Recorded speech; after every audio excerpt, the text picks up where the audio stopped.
Missing 14-year-old Celeste Rivas Hernandez's body was found over 2 months ago in the trunk of a Tesla belonging to David Burke. And the latest update from the LAPD is no update at all, and it leaves me with so many questions. Probably leaves you with the same questions, and let's get into it tonight.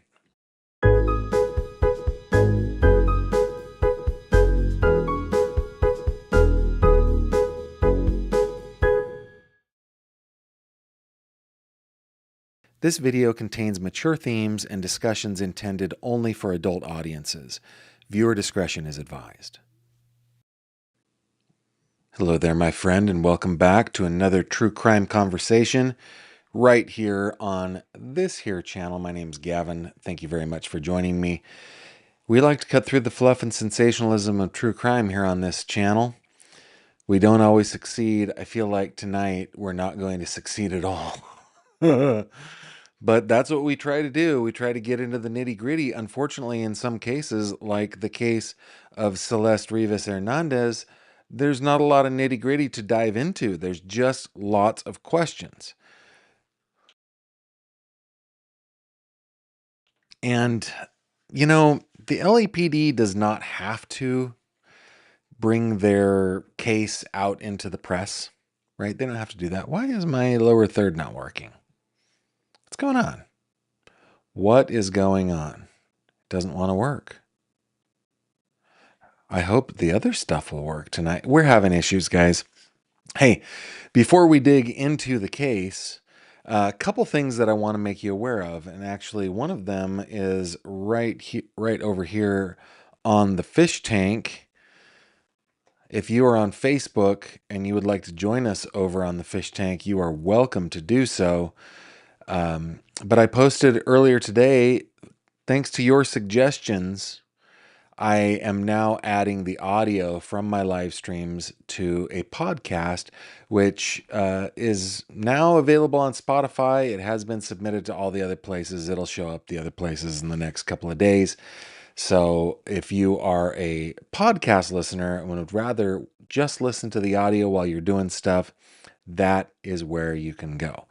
While we are over here, I want to show you my favorite comment. Let's call this segment viewer mail. I don't know. That's a terrible name, Gavin. That is a terrible name. We're not going to call it viewer mail. We're going to call it comments. Doesn't matter. Okay. Zodak Blacks K, however you say that. This is the best comment. It says, Gavin is starting to look like he'd give me the best weed recommendations. As you guys know, I love comments. So, hey, speaking of comments, let's see where you guys are from, where you're checking in from tonight. See if anybody... happy Veterans Day. Yes, happy Veterans Day to all the veterans out there. I am the son of an Air Force veteran, the grandson of 2 World War II veterans, one in the Army, one in the Navy, and I'm so proud to be descended from them. I'm also very grateful to my brothers-in-law and my sister-in-law who have all served they've served in the Navy, the Army, and the Marine Corps. So happy Veterans Day to you all. And thank you to those who served for your service, for keeping us safe and making sure that freedom never fails in this country. Thank you so much. We've got Seattle in the house. We've got Rexburg. We got Texas, specifically. We've got Fort Worth, Texas. Trishy818 watching from the OV. Watching from Orangevale, California, my hometown where I was raised. Yeah, it's a wonderful place. Regina, Saskatchewan, Indiana. Welcome. Autumn says, the hair does make him look like a down-to-earth hippie. Oh, down-to-earth I am not. Virginia is in the house. Erie, PA, thank you very much. Checking in from North Carolina. Julie says her dad was a World War II veteran in the Army. Your dad is awesome, and amazing. Thank you very much to him. Mooney says, my dad fought in Korea, of course, and thank you for your father's service too. I nearly forgot. My wife's grandfather's one served in the Korean conflict. The other served in the Navy just after. Fortunately for him and for us, he was spared wartime service. Northeast Indiana, Jacksonville, Florida. Dad was in the Air Force. Awesome. Julie Martino, California. Cassie is in the hospital, waiting in the hospital. Kiddo's MRI. Woo. Well, we're sending positive vibes and happiness to your child and to you. Thank you very much. Southwest Florida, Seal Beach, California. We love the OC. We love the OC. Seal Beach is a beautiful, beautiful spot. North Carolina, Marion, Indiana. Yeah, so cool. Boston, Mass, Dale Valley, Texas. Okay, we got Central Indiana joining late from Scotland. Awesome, awesome, awesome. Thank you guys for being here. I appreciate it. Hopefully my lower thirds will start working eventually. It doesn't look like it's going to, but so just know that if you put GF in your comment, I'll be able to see it here on my side and we'll get into the stuff. Okay, let's dive in, shall we? Let's go over to Acrobat first. We're going to bring up, again, we're talking about Celeste Rivas Hernandez. Just a quick kind of recap. Actually, I wrote about it in a blog today on my website. If you are subscribed to the Crime Cod newsletter, you will have received this in your inbox. But I wrote a blog titled, How is this not a crime? Why the LAPD's no update is an update.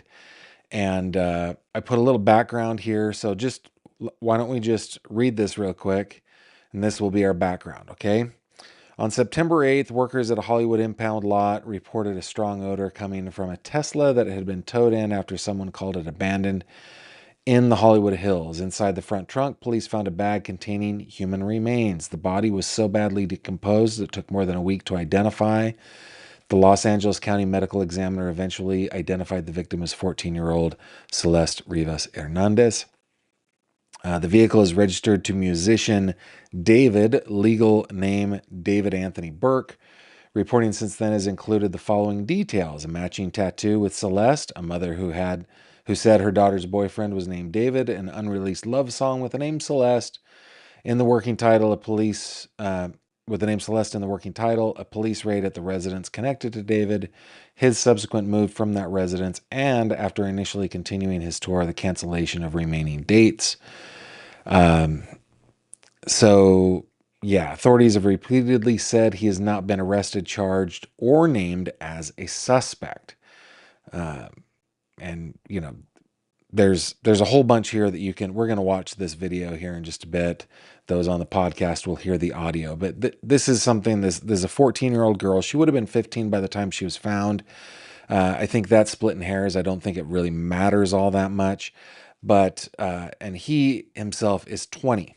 Now, I want to go over to this article it was on Men's Journal. It's titled Police Standing by Their Statement in David Case. Celeste Rivas, in David Celeste Rivas case. Okay. Over 2 months ago, authorities made a grim discovery when they found the dismembered and decomposing body of 14-year-old Celeste Rivas in the trunk of a vehicle belonging to 20-year-old singer David. Again, David Anthony Burke. Over the past 2 months, authorities have continued to investigate the death and how the body ended up in the car, but authorities have had very little information to share on the case over the past several weeks. Recently, the Los Angeles Police Department issued another statement on the matter in which it essentially stood by another statement it made back in September. Let's go to that statement, shall we? This is the statement from September 29th from Media Relations of the Los Angeles Police Department. Dateline Hollywood. The Los Angeles Police Department's Robbery Homicide Division, RHD, has been diligently investigating the death of Celeste Rivas Hernandez over the past several weeks. At this time, we can confirm that Celeste Rivas Hernandez is deceased, and her body was found in the front trunk area of a Tesla belonging to David Burke. The vehicle had been parked at the location from which it was towed for several weeks.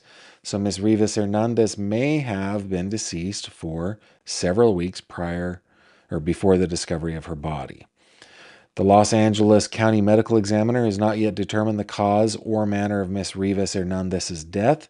As such, it remains unclear whether there is any criminal culpability beyond the concealment of her body.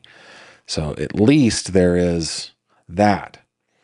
RHD is thoroughly examining every aspect of the case to uncover the truth and seek justice for Celeste Rivas Hernandez and her family. We appreciate the public's patience and understanding as we continue this investigation. Further updates will be provided as appropriate, but at this time we are unable to answer additional questions. So that was the original release, their statement.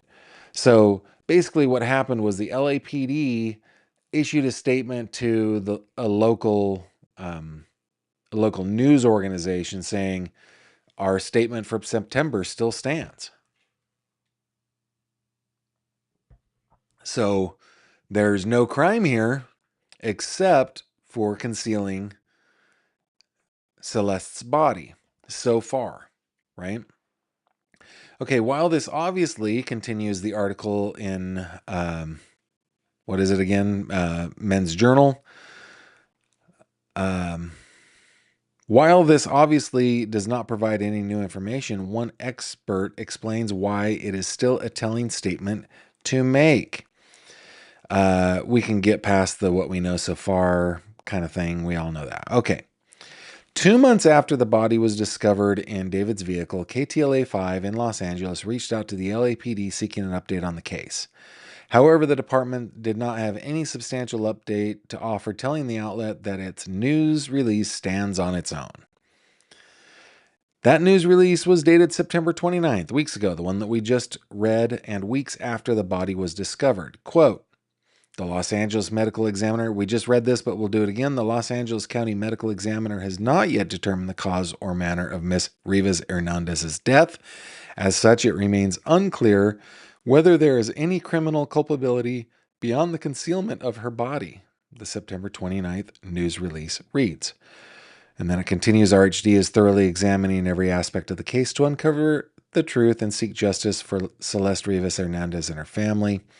Aside from that weeks-old news release, the LAPD has been largely silent on the investigation.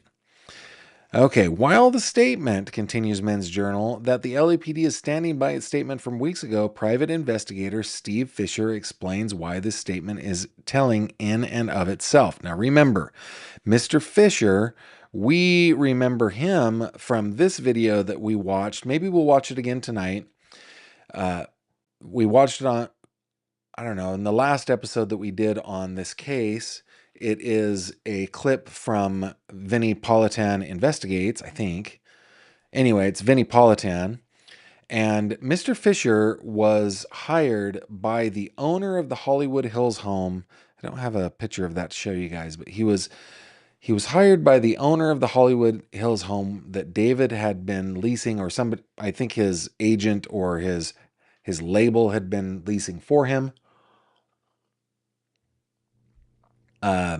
To investigate things in the house. And so Mr. Fischer did that, and he said in this interview with Vinnie Politan, I think we should just go ahead and watch it, but he basically said there were some other things in there that in and of themselves are not illegal to own, but are telling of what was going on there. Let's just watch this. This is 8 minutes long. It was David's, but the question is, who was driving the car? Who had access to the car? Who left the car abandoned on the side of the road? To me, that's an important question in all of this. It might not, that person may not be the killer, but that person may have some information that could lead you to the answer to what happened to this teenage girl. We've got a special guest joining us here at the top of the show on this story. Missing persons private investigator, search and rescue pilot, and ground search technician Steve Fischer is with us. He was also hired by the homeowner of the house where the singer David was living. Also joining us, host of the Outlier podcast and pop crime TV reporter Lauren Conlon. Great to have both of you here tonight. Steve, I want to begin with you because making a lot of news with all of this, involving a video apparently that you were able to get your hands on. Give us the backstory on the video, what you can tell us about the video, and what that video revealed to you, and what you've done with the video. So it's from the neighborhood. It's right down the street from the house that David was staying in, that his manager leased, and it's a video of the Tesla being moved on the July 29th, about midday, and it's the same day that. By the way, this guy Steve Fischer was a guest today on Surviving the Survivor that I got to catch a few minutes of. I'm going to see if Mr. Fischer would join us for a conversation as well. Let's continue. They leave, a group of them leave on a tour bus to begin the tour, the first day of the tour on the tour bus going to San Francisco. So the Tesla at that point is actually already in as dirty state as it is in the pictures that we obtained right when it was towed. So it's it looked like it had been sitting again for a while, and it looks like they just made one last move with it before they set out for this part of the tour. Now, as you describe that, everyone at home is saying, well, who is they? Do we know who they is? That's something that, right. Yeah, I know who was driving it on that last little move that it made to that parking spot there. But that's something that I'm not going to disclose yet. I think that would be stepping on LAPD's toes, which we don't want to do. We just want to make sure that some of these things are known and that that there's justice in this case, because that statement that LAPD came out with not too long ago, was a little concerning. It made it seem like really culpability of concealment of a body might be the extent of the charges. Of course, he is talking about the statement that we just read, the September 29th statement. So, and I just want to get a clearer picture here. The house where this was would there be a reason for the car to not be at the house? Like, were they abandoning the house and they were never going to return to the house? Do we know anything about information like that? I don't think that was the plan, because they left a lot of stuff behind the house. They did, after this all went down, they moved some of it out, but even then they left a ton behind. So I think it was just, maybe that psychological factor of just a little distance gets it a little, further away from, from the house. I think it was not a permanent solution, obviously, but I think that they did have a plan down the road. I think the towing really upended that plan. Let me ask you, Steve, is there any indication of what is the last known proof of life of Celeste? So the last that I have, and I don't know, what LAPD has, but there was some media left behind at the house, and there's photos from a camera that David was using, and the last photo of Celeste is January 2nd of 2025. Wow. Now, without revealing what you found, right? Because some things you may not be able to reveal. In what you went through in the house, did you find any evidence of criminal behavior? So, it's not a crime to think about doing certain things, but we found some things that had been delivered to the house that just don't belong there, or don't belong in any type of environment like that. And they are things that you could use to get rid of a person if you wanted to. And they're really, people say, oh, it's got to be tools and stuff. It's beyond that. It's really sadistic stuff. Now, LAPD didn't take it, but they have told us that they photographed it. But again, that's not a crime, just ordering these things, Right. but I think it does.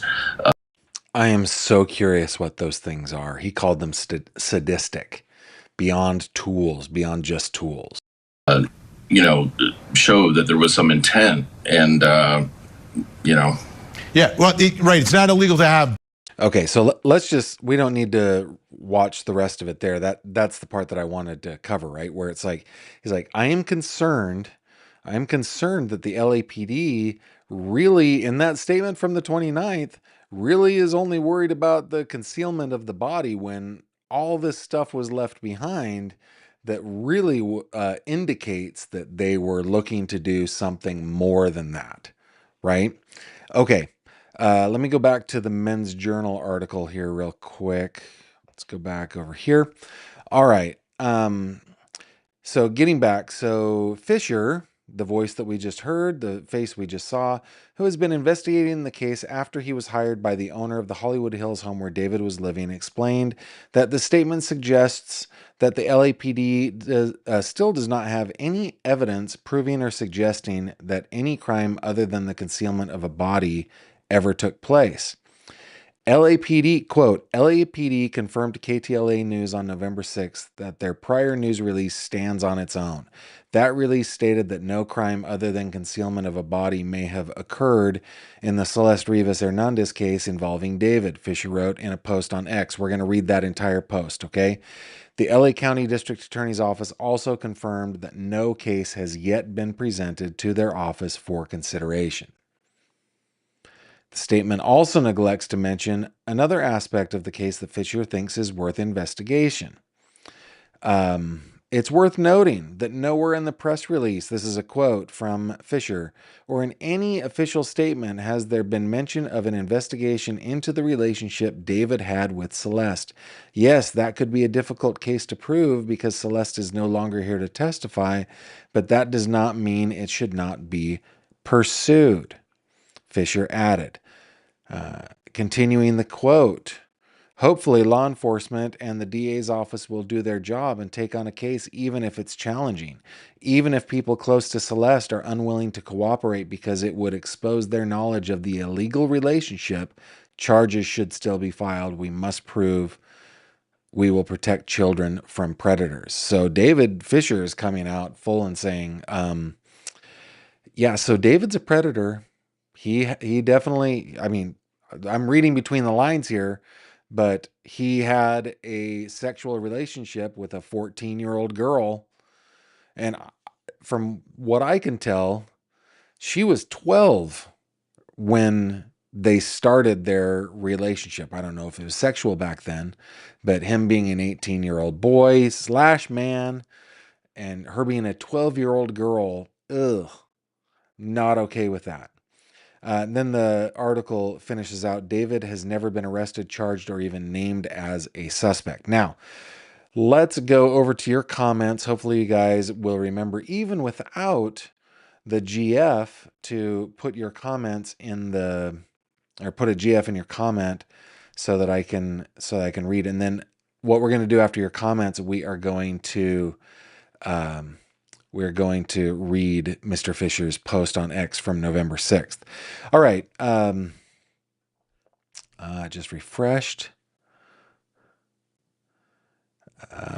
Yeah, Ladybug, I can only do the best I can do as far as like making words larger. That's why I'm reading it. But yeah, I will do my best to enlarge that stuff. Cooler by the Lake. Gavin, I don't think she was dismembered but disarticulated due to decomp. There's continued confusion about the matter. Yeah, it's been reported a couple of different ways. I'm not sure either. So when I have said that there's dismemberment, I have said reported. At least I hope I have done that. Let me go back to my... yeah.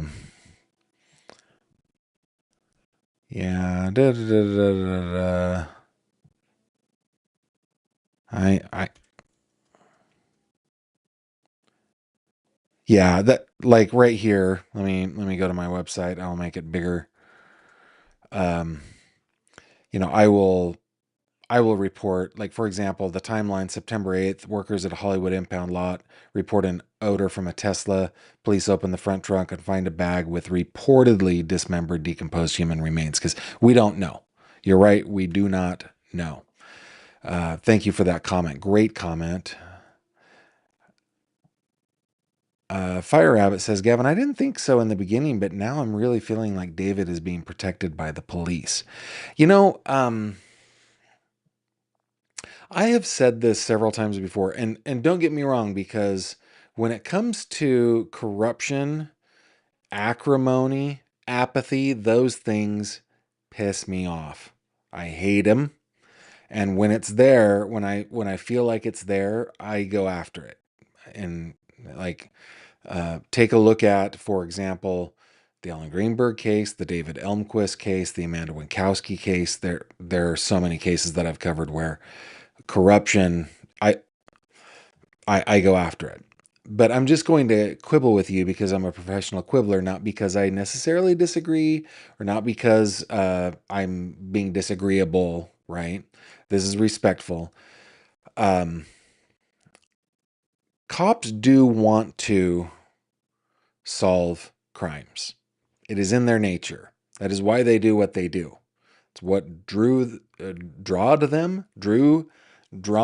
whatever. It's what drew them to um, the job in the first place, the career in the first place.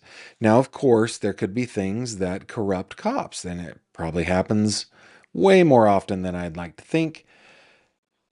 But it would take the entire department to try to have to undergo some sort of conspiracy to protect the singer.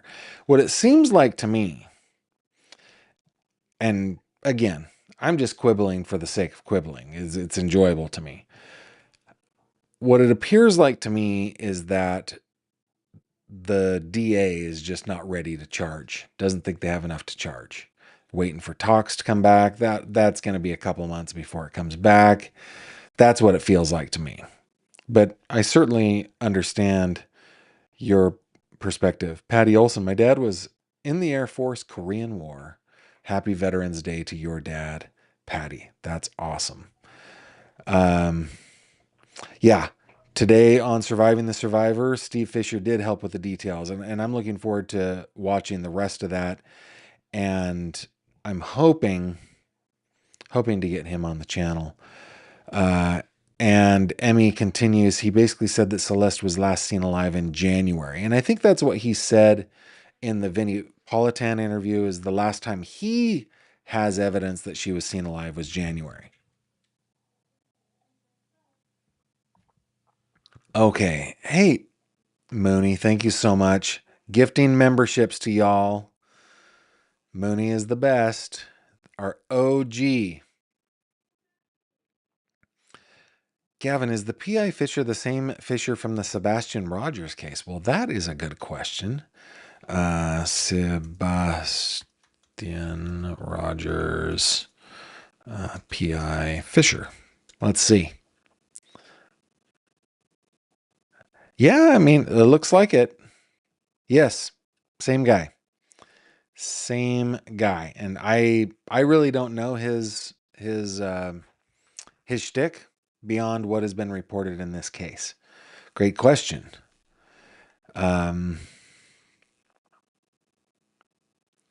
Old Vinny is asking those excellent lawyerly questions. Yeah, he does a good job. Vinny does a very good job.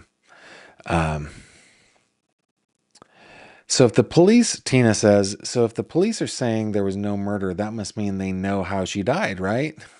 Either that or they don't know if there's a murder yet and they don't know how she died. Very, and those are two pretty different things, but they both could be true, right?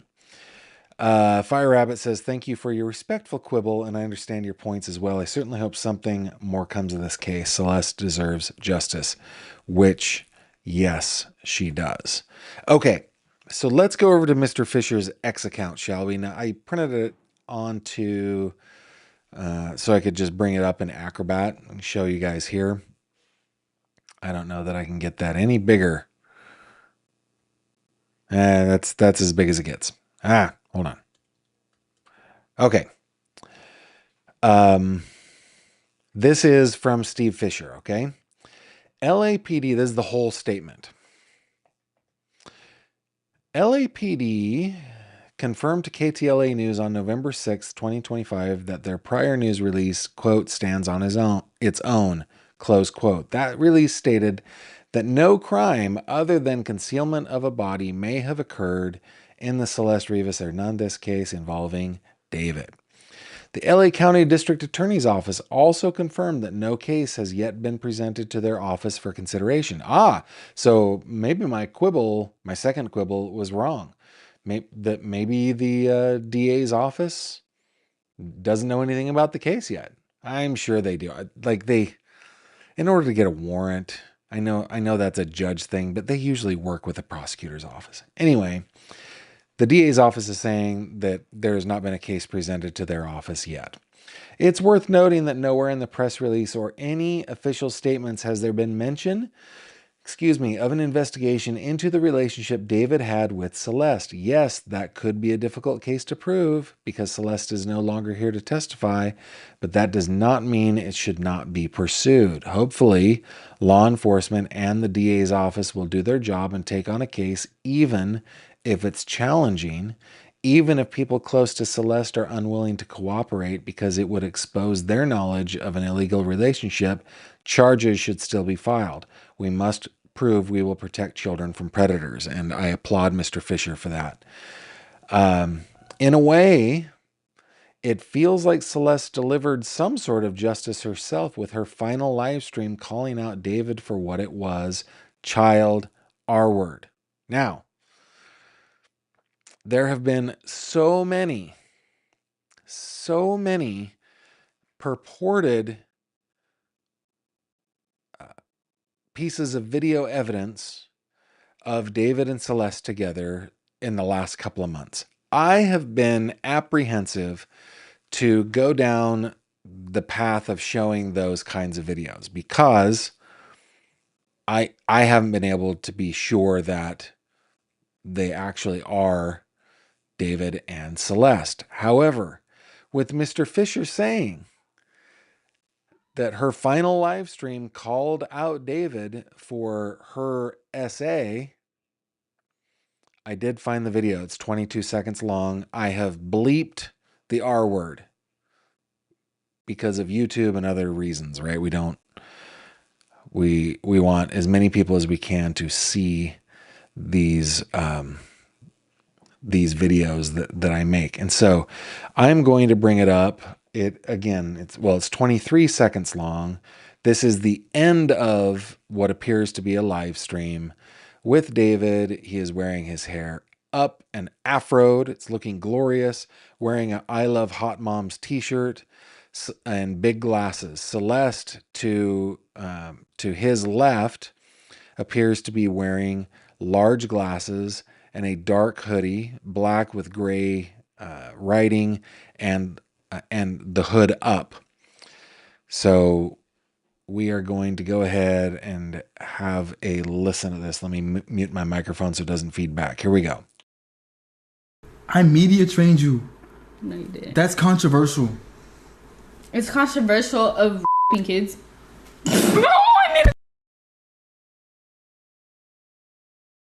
Really good. Okay, It's been a good one. Bye. Bye, guys. Mwah, mwah, mwah, mwah, mwah. Oh my. Delete everything. Delete everything. Everything goes. So that's the 23-second clip. Now that part where the sound goes out, it goes out in the clip. Let's have a watch one more time. I media trained you. No, you didn't. That's controversial. It's controversial of kids.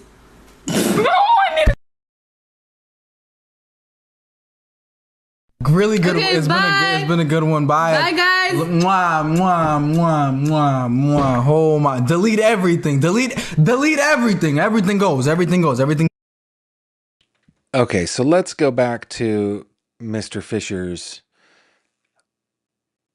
post again. This is from November 6th. Hopefully law enforcement and the DA's office will do their job and take on a case even if it's challenging. He's talking about the relationship. In fact, let me back up just a little bit. It's worth noting that nowhere in the press release or in any official statements has there been mention of an investigation into the relationship David had with Celeste. Yes, that could be a difficult case to prove because Celeste is no longer here to testify. Sorry about that, guys, but that does not mean it should not be pursued. Hopefully, law enforcement and the DA's office will do their job and take on a case even if it's challenging.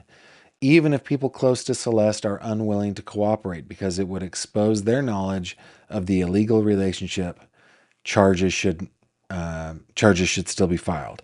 We must prove we will protect children from predators. And I agree. We must prove we will protect children from predators. In a way, continues Mr. Fischer, it feels like Celeste delivered some form of justice herself with her final live stream calling out David for what it was, child beep essay. And yeah, I mean, I sure hope that the when we get into this statement from the LAPD, it remains unclear whether there's any criminal culpability beyond the concealment of her body.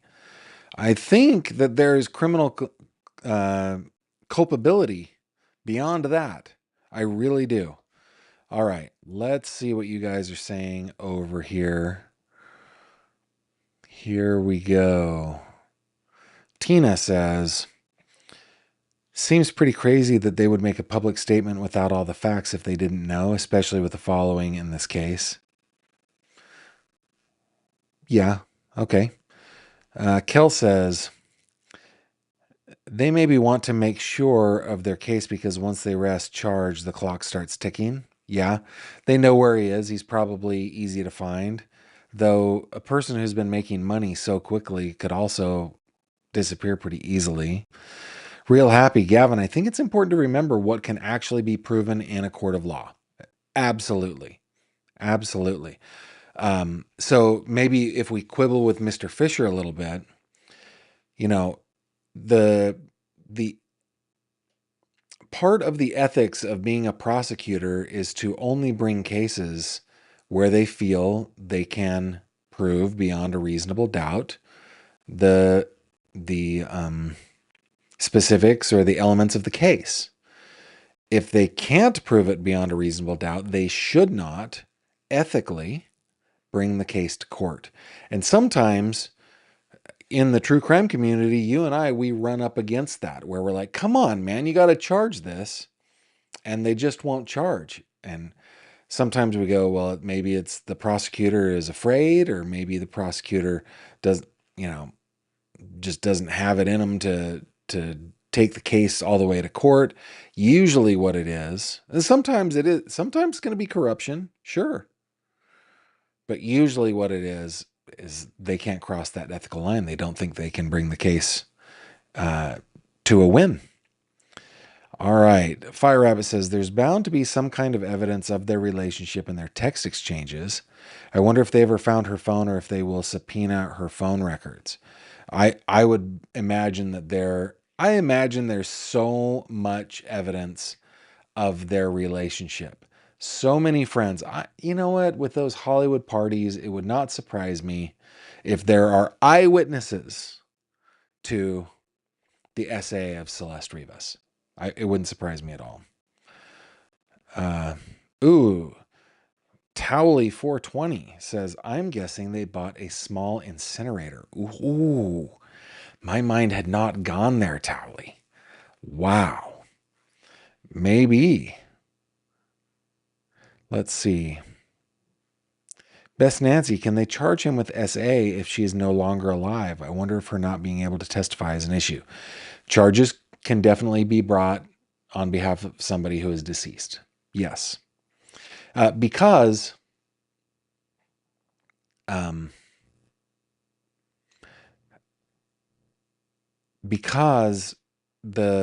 crime is against the people, not necessarily. I mean, it's definitely against the victim, but the crime is also against the people. And so on behalf of the state of California, the people of California, a prosecutor can bring that for sure. Melissa said, haven't the LAPD talked to David? Seems like he would turn over his phone willingly. We understand that there were some interviews with David. I do not know. I don't, they haven't released what those interviews were. Yeah. Just gonna wait a couple more minutes to see if anybody wants any more comments, wants to give me any more comments before we call it a night. TLC Carol says that I should keep my hair like this. It looks great. Well, TLC Carol, I appreciate it. This is a temporary hairdo. I'm telling you, it's driving me crazy. I do not like it at all. But I am trying to accomplish something that I've wanted to do my whole life, and having a reason to do it has helped me to grow my hair out. I've always wondered what it's like to have long hair. Now I know. Now I know that I don't ever want long hair ever again. It's so funny. Today, Kimberly and I were measuring it to see if we could just chop it off. We can't. We're not even close. It'll be like February, March, maybe April before I can. I didn't make a mistake. I had it trimmed because it was just driving me crazy. I had it layered a little bit so that it wouldn't drive me crazy. And so actually in the back, it's only 6 inches long and it needs to be 12. Tina says, realistically, how much longer does it need to grow before you can donate it? Yeah, it's like February. I could donate most of it in February, and I think I could donate all of it in April. Real Happy likes my hair. Wow, this has turned into a conversation about my hair. Well, thank you.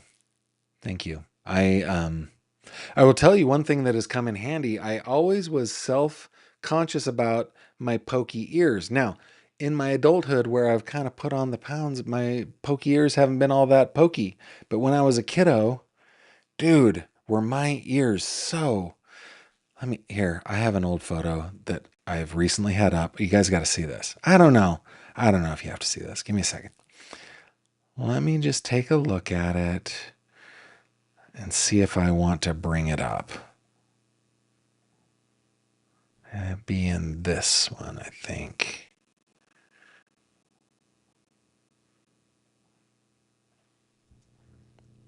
Let me see. Yeah, okay. So let me break this up. Dang it. I was always so self-conscious. Let me zoom in here.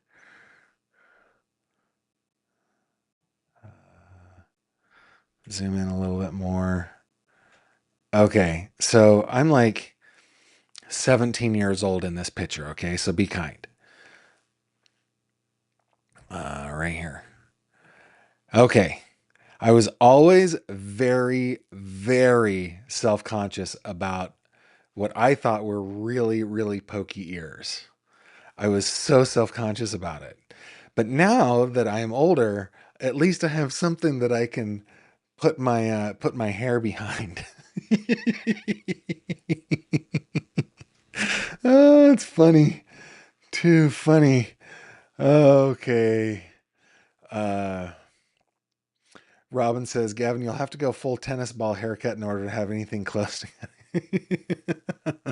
That's funny. That's funny. I did have excellent hearing as a child, Robin. Unfortunately for me,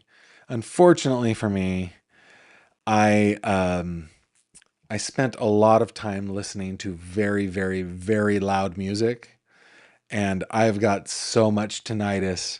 I think my hearing is fine, but the tinnitus is like overwhelming. So people have to speak up around me. That's funny. Kel says, my little brother hated his ears so much he super glued them back when he was a kid. Wow. Dandelion calling me smoking hot. Calling me smoke. Well, yeah. I was a good looking 90s baby right there. I was a good looking kid. I think I was. I didn't have enough confidence. Looking back on it, I mean, look at that jaw. Look at the swell cleft in my chin. Well, you can't really see it there because I'm smiling, but I've got an awesome chin, or at least I did when I was a teenager. That's so funny. Best Nancy says that she loves the photo and those are normal ears. Well, yeah, they look okay. They look okay. Just at the time, I was very self-conscious about it. And Robin says I looked very wholesome in that picture. Well, in that picture, I was preparing to go to the wedding of my friend, my now late friend, Ingrid. And I think I was seated. Well, I know that I was. I remember that moment very well. I was seated at the kitchen table or the dining room table at Julie's house, writing a card for Ingrid. And Julie had told me, write anything but best wishes. I think she called it gauche. Don't write best wishes. It's so gauche. And so I had to think and think and think, and finally wrote out something that I thought she was going to sign along with me. And then I handed her the pen and she wrote, best wishes, Julie. I love that memory so much. Oh, she had me wrapped around her little finger. Patty Olson says I've grown into my nose and ears. Yeah, yeah. Uh, yeah, it could be worse. You're right. That is so funny. Let's see. Half Nelson says, I was in Japan for 3 weeks recently and got to watch your lives periodically. I missed my regular stream so much, but I was there to meet my first grandchild. Well, great. Good on ya. In Japan to meet your first grandchild. Congratulations. Mazel tov. I am patiently, it's going to be a while, patiently awaiting grandchildren. I'm so looking forward to it. Oh my goodness, that was so funny thinking about that. Yeah, where were you in Japan? Japan is the only place I have traveled all over the world. Japan's the only place that I just feel like I'm on another planet. And it's not like I spend tons of time in Japan either. I've been there maybe 4, 5, 6 times, something like that. And I never fit in. But yes, thank you. Thank you very much, guys. That was a fun little ending to our show tonight. I'm thinking about doing segments in the show, like regular segments, so that, we can do some personal stuff every once in a while. She's in Okinawa. Okinawa. I've never been to Okinawa. I've only ever been to Tokyo. That's all I've ever visited in Japan. But I've had some terrific times there. Let's see. We got a little time. Let me tell you one little experience. I've told this story so many times, but I had one experience in Japan. It was the first time that I was staying there. I wasn't just transiting through. I was staying there, I think, because I was going to the Tokyo Audio Show. And, well, I know it was an audio show. I just can't remember the name of it. I think it was the Tokyo Audio Show. And I had purposefully gotten a hotel near the venue. But I didn't know how near. I didn't know how far, right? And the bus from the airport pretty much took me within a block of my hotel. So I didn't know really where I was. So I settle in, I do my jet lag day. I did it all in the hotel. I really wasn't feeling that well. In the hotel room, I could touch all 4 walls on my bed. And it was a nice hotel room, just things are very small there, right? So I'm in this tiny hotel room. I do my jet lag day. I remember watching Tom Selleck movies and soaking in the most amazing tub. Oh my, it doesn't matter. Anyway, the next morning, I'm going to the audio show. And I go outside and I see a cab stand. Well, first what I did was I'm like, you know what? I should take the subway. I've been in a subway on 4 continents, right? I should be able to get this done. Now my brother, for the same reason that I lived in Argentina, my brother lived in Japan, and I was talking to him, right? So he's like, yeah, it's really not that big of a deal. Just go down. So I go down into the subway and I'm looking at things and I'm going, I have no idea. I have no idea. And looking at my watch, okay, I got to get to the show. This is just too hard. So I go back out. I never went through a gate like a turnstile. I just went to the ticket booth and I was like, ah. So I walk back up the stairs to street level and there's a cab stand. I went, you know what? I've got a card, like a business card for the venue. I can't speak Japanese, but I can hand him the card.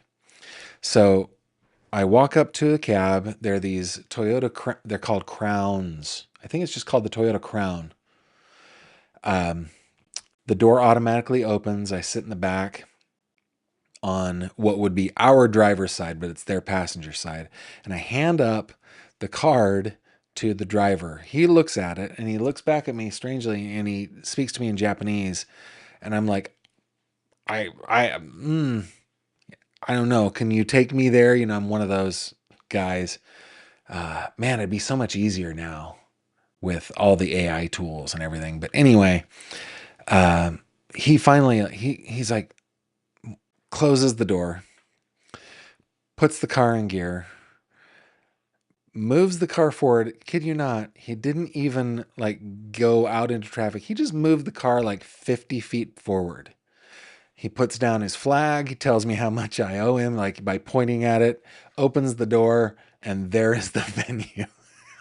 He's just like right there. Oh my goodness, I felt so stupid. I just felt so stupid. I gave him a huge tip and said, thank you very much. Arigato. I was out. Oh, it was so funny. So funny. Yeah, every time I went back, I would book that hotel because I knew that it was within walking distance. So funny. All right, guys, thank you so much for joining me. We will be back tomorrow night, 7:30 p.m. Eastern. Tomorrow is a week until my 26th anniversary with my Snuggly Bear, my one and only. That will be a day that we will be taking off. But tomorrow, barring anything crazy going on in my day job, we will be back at 7:30 p.m. Eastern. Remember, I know that we've already talked about this a bit, but my website is chock full of great information, including my blog posts, also the Crime Cod articles. Check out Crime Cod, guys. If you click on an article, that will take you over to Crime Cod, my true crime website, and it will pop up the first time where you can sign up for the newsletter, or you can just click on the newsletter. You can sign up for it, or you can scroll down to the bottom, sign up for it. You can do the same thing on my website, scroll down to the bottom, and you can sign up for the Crime Cod newsletter. Don't forget that to reach out to me, just click on this little icon up here, the little envelope icon in the upper right-hand corner. That will open a form where you can reach out to me. And then if you click on the little fishy up in the upper right-hand corner, that will take you over to the fish tank where we hang out on Facebook, and you are always, always, always welcome to join us there. With that, I shall bid you adieu, unless there are a couple like, yeah, we're good. I shall bid you adieu, and I will see you on the next one. Take care. Bye-bye. Thank you very much for watching this video. If you liked what you saw, please consider subscribing. And if you have any questions or comments, please leave them below.